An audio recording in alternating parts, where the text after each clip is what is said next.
National Latino Farmers and Ranchers Trade Association was founded in August of 2004 in Washington, D.C.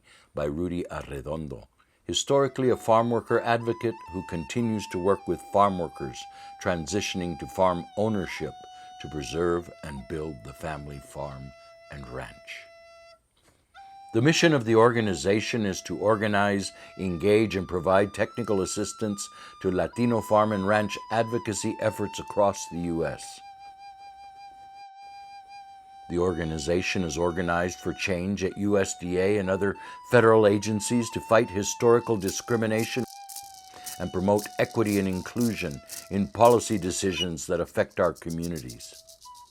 National Latino Farmers continues to lead in federal Farm Bill policy to improve farm and ranch operations using best practices, soil health regeneration, conservation, hemp legalization and production. The National Latino Farmers and Ranchers Trade Association draws on its advocacy and social justice organizing experience from the civil rights movement, farm workers movement, civic and community engagement, voter education, mobilization, and community empowerment. We support New Beginning, veteran, BIPOC, and ethnic farmers across the country to build farm resilience, sustainability, new markets, and economy in both rural and urban sectors. In light of COVID, we have to rebuild our local farms and ranch communities with relation to our food production systems, communication, rural broadband, water, transportation, infrastructure, now and for the future. The organization is at the forefront for worker protection, worker safety, union organizing, and immigrant organizing in the campo, on the production line against ICE, wage exploitation, racism, and social injustice. We stand with our brothers and sisters in the U.S. and across borders, indigenous, traditional, campesino farm and ranch communities to preserve and protect a way of life based on the milpa and the agroecological, regenerative farming existence versus agro-industrial, large corporate farms. The second annual Congress of the National Latino Farmers and Ranchers Trade Association gathered on native lands at Isleta Pueblo in New Mexico, with national agricultural leaders in the ongoing process to understand farm and ranch issues and what they mean in the context of the pandemic and climate change.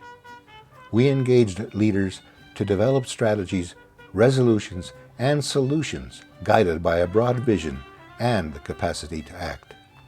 Listen to the voices of those who gathered.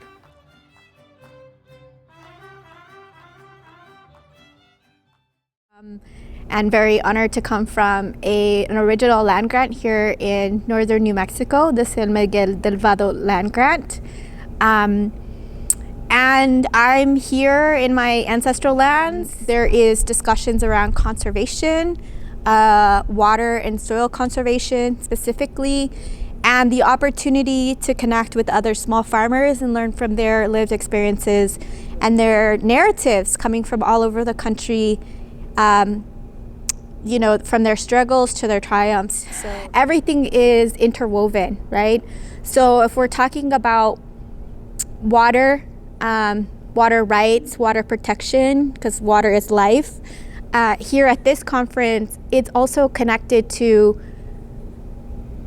climate change, right? And what's happening in the next week or so in Glasgow with the COP26, and what kind of immediate solutions, not false solutions, but immediate solutions, real solutions from the grassroots up, from coming from young people who are impacted by drought-stricken areas, where they can no longer live on their ancestral lands because the land has dried up, where big corporate companies have really taken over and contaminated our lands, whether it's gas and oil or so on.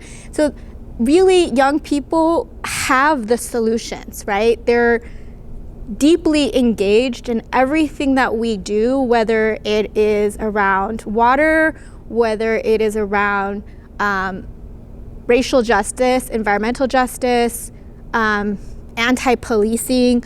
All of that is integrated into young people not being future leaders, but being the current leaders of this work. I just think that we are at a critical moment right now in our planet, in our humanity. We've had a really difficult last 2 years as a planet, as a world people, and if we don't get it right now, we will see it even more kind of in crisis. So now is the time. New Mexico is a majority people of color state.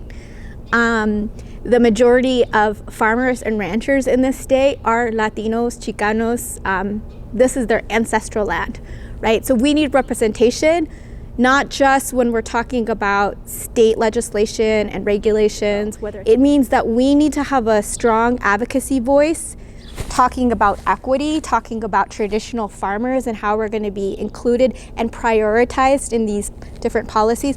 But it also means on the federal level that we have input and we have an advocacy force to organize and mobilize nationally when it comes to the farm bills or any other kind of related federal legislation. How are we not just tokenized, but part of the inclusive process in policy making and implementation? So I've been working on food justice initiatives over the last decade. The most important crop we grow is consciousness, and that we need to continue stewarding that and growing that crop with everyone. I think it really boils down to community, camaraderie, solidarity, sovereignty, concepts like that. But really, I guess it's our passion. It's like our fuel, our fuego, I guess we would call it, our fire that keeps us going. You know, that when we wake up every day, we're connected and inspired by the work that we do, I guess, yeah. So the National Latino Farmers and Ranchers Trade Association is an amazing connection because it is the right arm, or so to speak, of the nation, essentially. And I feel like it's authentically harnessing community voice and respecting community story, and transforming that into policy, or cultivating it, growing it, where farmers can come, ranchers can come and plant seeds like our resolutions, and then work for years to come, and then see those seeds germinate and come to life, eventually bearing fruit for our people, for the community. But really, I feel like it's relationship building and networking that's key. And by building those relationships, by connecting, by sharing contact info, and then following up is the hard part. You know, a lot of people like to pass cards, but it takes the extra step to follow up. So I'm trying to get better at that. But, you know, I believe I'm in the hands of the Creator and Mother Earth. Like, they're guiding us, and we're just doing this work. And I believe that we'll be brought to where we need to be. And as long as we have our roots and our values and our what we believe in, that it'll carry us in a good way and take care of us like that. New Mexico has it going on. I mean, we are rooted in the land, in water, in our traditions, and I think the hard part's coming together, but I think we're going to do it. And I just want to honor all the young people out there, my age and younger, that are working the fields, trying to do something for their community. And I think that's what it's going to take. It's going to take getting everybody in the room. Everybody has a role here. You don't have to be a farmer and rancher to care about the health of our earth, and it's going to take everybody. And I'm a teacher. It's really going to take us transforming our education system. So, you know, crossing sectors, I think, is important, because the educational world very seldomly meets with the agricultural world, and vice versa. We have so many compartmentalized kind of sectors. So I truly believe that youth have a place in this, and that we're going to help lead the way. and that schools could be producing food for our families, for our communities, with a traditional, indigenous, people of color, Latino, lens, but doing this rooted in community and starting from the ground up. I look around us at different landscapes. One of my favorite concepts is edible landscapes. We need to rethink how we create landscapes in parking lots, at libraries, at senior centers, public housing places, schools, you name it, churches, the day of wasting water on unbeneficial landscapes hopefully will be coming to an end. And yeah, there's going to be these methods to save water, to conserve, and all this stuff. But how can we create edible landscapes across our cities, across our world? And I'm currently a graduate student at Colorado State University, studying rangeland ecosystem science. Specifically, my focus is on centering the lived experiences, her stories, and leadership of women of color ranchers in the western U.S., specifically Lakota, Dene, Chicana, Hispana, y Latina women ranchers across what is now known as Colorado, Arizona, New Mexico, South Dakota, and Montana. And I attended the 2019 National Latino Farmers and Ranchers Trade Association Congreso, and that was the first agricultural conference Congreso I'd ever attended where I actually felt like so excited, so proud, so seen when it comes to what it felt like to be there. So what I wanted to get to was that I didn't have the privilege of growing up close to the land on a farm or on a ranch, even though that has been my family's background through my dad's side as well as my mom's side. My family on my mom's side is Italian and Scottish. They grew up farming as well in West Virginia and in Italy. But through generations of colonization and removing our peoples from the land, that's how that privilege was not afforded to me.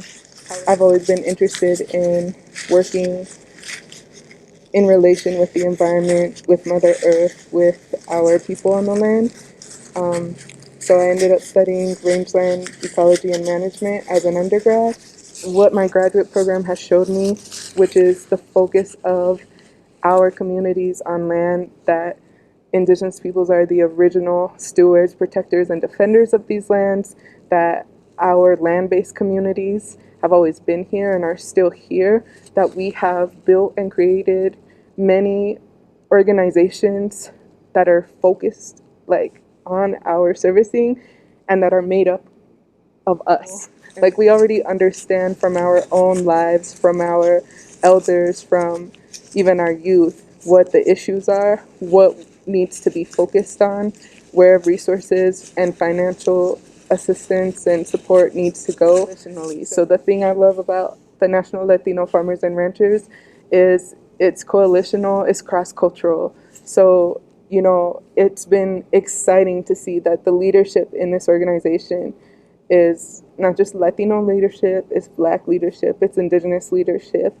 And this association cares about providing opportunities and pathways for us, for our people, for our many diverse communities to connect back to ourselves, connect back to our ancestors, our culture, our traditions, and our lifeways through our connection to have land. A voice around economic opportunity in minority groups is an incredible resource, because that voice is predominantly taken up by corporate interest and money interest. And so you have not everybody participating at the table unless you can organize, create an association, bring together representation of a body of people and give them that voice and that seat at the table. My original involvement with National Latino Farmer and Rancher Trade Association was around the industrial hemp issue. However, it quickly ballooned out into a number of other related issues in the Latino space for representation toward economic advantage and opportunity in markets that are developing and could very well go in the direction of corporate interest. Then we want to pull that influence to impact minority and Latino groups first and foremost. We want to bring the farm worker to being able to be a farm owner, and that path requires a number of important resources like micro lending and political representation. So that's our goal within the board, and my role on the legislative end is to make sure that that voice and that presence is in these political processes, and that we're prioritizing the participation out of this community in those areas. How are we going to solve the climate crisis? It's small farmers and it's young people being engaged with the land, with the earth, and understanding the importance of protecting and fighting for this planet. A better world is possible. Un otro mundo es posible.